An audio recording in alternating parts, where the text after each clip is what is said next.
from BS at Math. Nabagsak. So, uuwi na tayo. Hi, I'm Isa Degras from BS at Math 1, 19 years old. I'm currently live here in Gumaca po para po mag-aral, but sa Buena Vista, Quezon po talaga ako nakatira. My favorite hobby po is eating and sleeping. I am the youngest po sa aming magkakapatid. 7 po kami.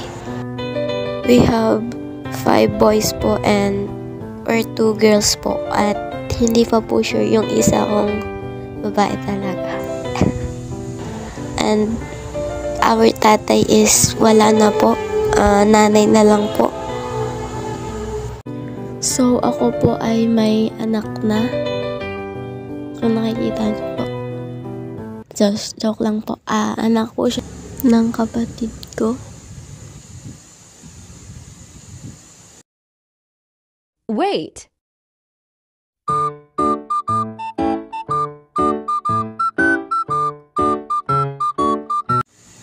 Yun lang po, and